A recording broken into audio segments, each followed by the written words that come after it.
ಸಾಲ ಮಾಡಿದ್ದು 9 ಲಕ್ಷ ರೂಪಾಯಿ 90 ಲಕ್ಷ ಕಟ್ಟುವಂತೆ ಬ್ಯಾಂಕ್ನಿಂದ ನೋಟಿಸ್ ಕೊಡಲಾಗಿದೆ. ಹಾಸನದಲ್ಲಿ ರೈತನಿಗೆ ಇದೊಂದು ಸಂಕಷ್ಟ ಎದುರಾಗ್ಬಿಟ್ಟಿರೋದು. ಬೇಲೂರು ತಾಲೂಕು ಅಡಗೂರು ರೈತ ಶಿವಕುಮಾರ್ಗೆ ಈ ತರದೊಂದು ನೋಟಿಸ್ ಅನ್ನು ಕೊಡಲಾಗಿದೆ. ಅಡಗೂರು ಕಾವೇರಿ ಗ್ರಾಮೀಣ ಬ್ಯಾಂಕ್ನಿಂದ ನೋಟಿಸ್ ಅನ್ನು ಕೊಡಲಾಗಿದೆ. ಬ್ಯಾಂಕ್ನಿಂದ 9 ಲಕ್ಷ ಸಾಲವನ್ನು ಪಡೆದಿದ್ರು ಶಿವಕುಮಾರ್ ಅವರ ತಂದೆ.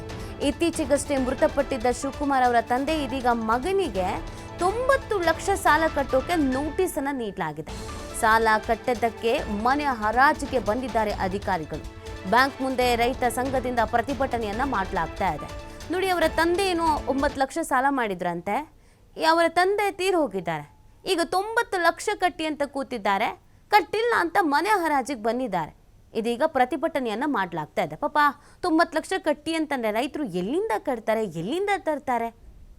ಯಾಕೆ ಈ ಥರ ಆಗಿದೆ? ಏನು ಸಮಸ್ಯೆ ಆಗಿದೆ? 9 ಲಕ್ಷಕ್ಕೆ 90 ಲಕ್ಷ ಅಂತಂದರೆ ಯಾವ ಥರ ಲೆಕ್ಕಾಚಾರ ಇದು? ಸೊ ಈ ಬಗ್ಗೆ ಮಾಹಿತಿ ಸಿಗಬೇಕಾಗಿದೆ. ರೈತರು ಅಸಮಾಧಾನವನ್ನು ವ್ಯಕ್ತಪಡಿಸ್ತಾ ಇದ್ದಾರೆ. ಇದೀಗ ಪ್ರತಿಭಟನೆಗೆ ಮುಂದಾಗಿದ್ದಾರೆ.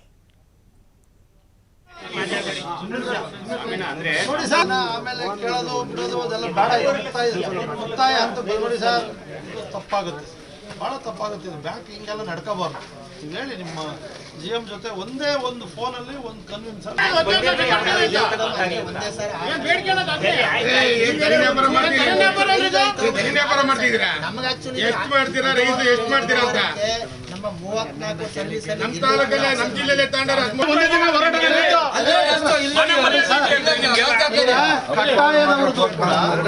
ಇವ್ರದ್ದು ಕೂಡ ಎರಡು ಒಂದೇ ದಿನ ಹೋರಾಟ ನಡೆದಿದೆ.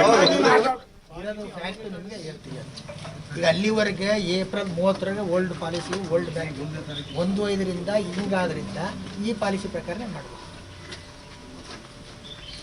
ನೀವು ಮಾಡಬೇಕು ಸರ್. ನಿಮ್ಮ ಬೋರ್ಡ್ನವ್ರು ಅಪ್ರೂವ್ ಪಾಲಿಸಿನೇ ತಾನು ಅವ್ರು ಬೋರ್ಡ್ನವರು ಅಪ್ರೂವ್ ಮಾಡಿದ್ರೆ ಪಾಲಿಸಿನೇ ಇರೋದು.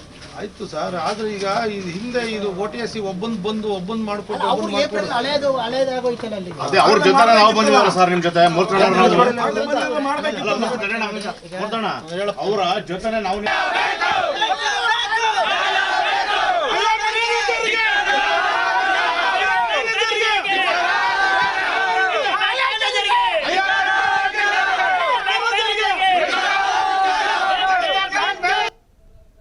ಸೀದಾ ಕೋರ್ಟಿಂದ ನನಗೆ ನೋಟಿಸ್ ಬಂತು.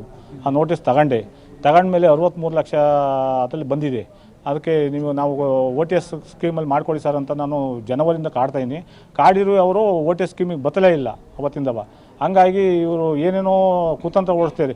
ನಾಳೆಗೆ ಮಾಡಿಕೊಡ್ತೀವಿ, ನಾಳೆ ಮಾಡಿಕೊಡ್ತೀವಿ ಅಂತ ಬರೀ ದಿನ ಕತೆ ಹೇಳ್ತಾರೆ. ಒಂದು ತಿಂಗಳಾಯ್ತು. ಈಗ ಮತ್ತೆ ಏಪ್ರಿಲಲ್ಲಿ ಲಾಸ್ಟಲ್ಲಿ ಅವರು ನಾವು ಒಟ್ಟಿಗೆ ಹೋದವ್ರಿಗೆ ಅವ್ರಿಗೆ ಮಾಡಿಸ್ಕೊಟ್ಟಾರೆ. 30ರಲ್ಲಿ 28ರಲ್ಲಿ ಮಾಡಿಕೊಟ್ಟಾರೆ, ನಮಗೆ ಮಾಡಿಕೊಡಲಿಲ್ಲ.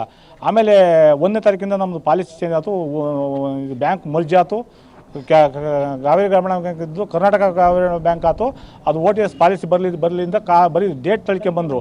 ತಳಿಕೆ ಬಂದು ಏನು ಮಾಡಿದ್ರು, ಲಾಸ್ಟಿಗೆ ಬಂದ ಕೂಡಲೇ ಈ ಸೋಮವಾರ ದಿವಸ ಮಾಡ್ಕೊಡ್ತೀನಿ ಅಂತೇಳಿ ನಮ್ಮ ಹಾಸನ ಕರ್ಸ್ಕೊಂಡು ನಮ್ಮ ರೈತ ಸಂಘದ ಎಲ್ಲರನ್ನ ಕರ್ಸ್ಕೊಂಡ್ಬಿಟ್ಟು ಆಮೇಲೆ ಅದಾಗಲೇ ಮಂಗಳವಾರ ದಿವಸ ಇವರಿಗೆ ಲೀಡ್ ಬ್ಯಾಂಕ್ ಮೇಡಮ್ ಅವರು ಬಂದು ಹೇಳಿರುವೆ. ಅವ್ರು ಒಪ್ತಂಗೆ ಇವರು ನಮಗೆ ಇದು ಹರಾಜು ಮಾಡಲೇಬೇಕು, DC ಅವ್ರ ಹತ್ರ ಹೇಳಿರು ಇದನ್ನು ಕ್ಲಿಯರ್ ಮಾಡಿ ಕಳಿಸ್ತಿಂತವ.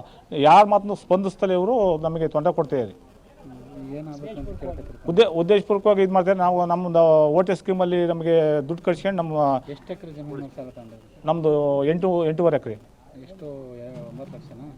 9 ಲಕ್ಷ. ಬಡ್ಡಿ ಎಲ್ಲ ಸೇರಿ ಅಷ್ಟಾಗುತ್ತೆ. ನಾವು 13 ಲಕ್ಷ ಕಟ್ಟೋಕ್ಕೆ ಅಂತ ನಮ್ಮ ಎಲ್ಲ ನಾವು 10 ಲಕ್ಷ ಅಂತ ಹೇಳಿದ್ವು. ಈಗ ನಮ್ಮ ಸ್ನೇಹಿತರೆಲ್ಲ ರೈತ ಸಂಘದವರು ಎಲ್ಲ ಸೇರ್ಕೊಂಡು 13 ಲಕ್ಷ ಕಟ್ತೀವಿ ಅಂತ ತೀರ್ಮಾನ ಮಾಡಿದ್ದಾರೆ. ಮತ್ತು ಈಗ ನಾವೇ ಚಂದ ಹಾಕಿ ಕಟ್ತೀವಿ ಅಂತ ನಿಮ್ಮ ಕೈಲಿ ಆಗಲ್ಲ ಅಂತ 15 ಲಕ್ಷಕ್ಕೆ ಒಪ್ಕೊಂಡ್ರೆ. ಆದ್ರೂ ಅವರು ತತಾಯಿಸ್ತಾರೆ. ಏನೇನೋ ಸೀದಾ ಕೋರ್ಟಿಂದ ನನಗೆ ನೋಟಿಸ್ ಬಂತು. ಸಮಸ್ಯೆ ಕಾವೇರಿ ಗ್ರಾಮೀಣ ಬ್ಯಾಂಕ್ನಲ್ಲಿ ಇವರು ಸಾಲ ತಗೊಂಡಿದ್ದಾರೆ. ಎಷ್ಟು ವರ್ಷದಿಂದ? ಎಷ್ಟು ವರ್ಷ ಆಯ್ತದು? 16 ವರ್ಷ ಆಗಿದೆ.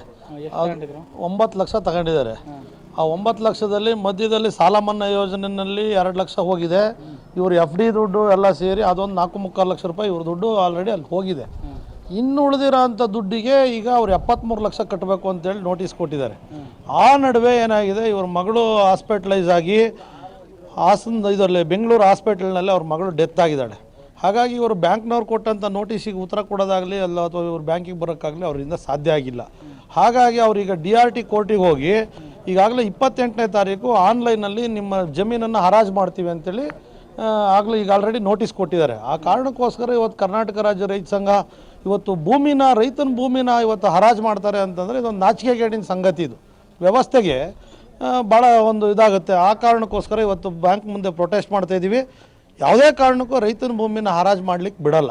ಹರಾಜು ಮಾಡೋದಕ್ಕೆ ಇವ್ರು ಹೊರಟು ಅಂತಂದರೆ ಈ ಕರ್ನಾಟಕ ಗ್ರಾಮೀಣ ವಿಕಾಸ ಬ್ಯಾಂಕ್ ಏನಿದೆ, ಇಡೀ ಕರ್ನಾಟಕದಲ್ಲಿ ಎಲ್ಲೆಲ್ಲಿ ಬ್ಯಾಂಕ್ ಇದೆ ಅಲ್ಲೆಲ್ಲ ಹೋಗಿ ಇವ್ರು ಬ್ಯಾಂಕನ್ನು ತಡೆಯಂತ ಇವತ್ತೇನು ಅಡಗೂರಲ್ಲಿ ಮಾಡ್ತಿದ್ವಿ, ಇದನ್ನು ನಾಳೆಯಿಂದ ಇಡೀ ಕರ್ನಾಟಕದಾದ್ಯಂತ ಚಾಲೂ ಮಾಡೋರಿದ್ದೀವಿ ನಾವು. ಹಾಗಾಗಿ ಈಗ ಮ್ಯಾನೇಜರ್ ಈಗ 73ರಿಂದ ಈಗ ನಾವು 30 ಕಟ್ಟು ಅಂತ ಹೇಳ್ತಾರೆ ಯಾರು RMO. ಈಗ ನಾವು ಅಷ್ಟು ಕಟ್ಟೋಕ್ಕಾಗಲ್ಲ, 15 ಲಕ್ಷ ಕಟ್ತೀವಿ ಅಂತ ಹೇಳಿದ್ದೀವಿ. ಆ 15 ಲಕ್ಷ ರೂಪಾಯಿಗೆ ಅವ್ರು ಒಪ್ಕೊಳ್ಳಿಲ್ಲ ಅಂತಂದರೆ ಚಳುವಳಿನ ಮುಂದುವರಿಸ್ತೀವಿ. ಆಮೇಲೆ ಈ ನಡುವೆ ನಮ್ಮ ರೈತ ಸಂಘದ ಹಿರಿಯರು ಇವರು ಸಂಪರ್ಕ ಮಾಡಿದಾಗ ಮತ್ತು ಇದೇ ಥರ ದೊಡ್ಡ ಬೀಕ್ನಹಳ್ಳಿ ಅಂತೇಳಿ ಅರ್ಕಲಗೋಡು ತಾಲೂಕು ಅವರು ರೈತರು, ಅವ್ರದ್ದು 63 ಲಕ್ಷ, ಇವ್ರದ್ದು 73 ಲಕ್ಷ, ಅವ್ರದನ್ನು 13 ಲಕ್ಷ ರೂಪಾಯಿಗೆ ತೀರ್ಮಾನ ಮಾಡಿದ್ದಾರೆ ಕಳೆದ ತಿಂಗಳು ಏಪ್ರಿಲ್ ತಿಂಗಳಲ್ಲಿ. 2 ಜನ ಒಟ್ಟಿಗೆ ಹೋಗಿರೋದು ರೈತರು, ಇವ್ರದನ್ನು ಮಾಡ್ತಾ ಇಲ್ಲ. ಆಮೇಲೆ ಈ ನಡುವೆ ಏನಾಗಿದೆ ಅಂತಂದರೆ ಒಂದು ಅನುಮಾನ ಕಾಡ್ತಾ ಇದೆ, ಇಲ್ಲಿನ ಮ್ಯಾನೇಜರು ಲೋಕಲ್ ಇರೋದ್ರಿಂದ ಈ ಸ್ಥಳೀಯವಾಗಿ ಭೂಮಾಫಿಯಾದವ್ರ ಜೊತೆ ಸೇರಿ ಇವ್ರ ಜಮೀನನ್ನು ಹರಾಜು ಮಾಡಿಸ್ಲೇಬೇಕು, ಹರಾಜು ಒಳಗಡೆ ತನ್ನ ಕಡೆಯವ್ರನ್ನ ಬಿಡ್ ಮಾಡಿಸಿ ಆ ಭೂಮಿನ ಹೊಡಿಬೇಕು ಅಂತಕ್ಕಂಥ ಒಂದು ಹುನ್ನಾರ ನಡೀತಾ ಇದೆ ಅಂತಕ್ಕಂಥದ್ದು ಈಗ ಇಲ್ಲಿ ಸ್ಥಳೀಯ ರೈತರ ಬಾಯಿಯಿಂದ ಬರ್ತಾ ಇರೋಂಥ.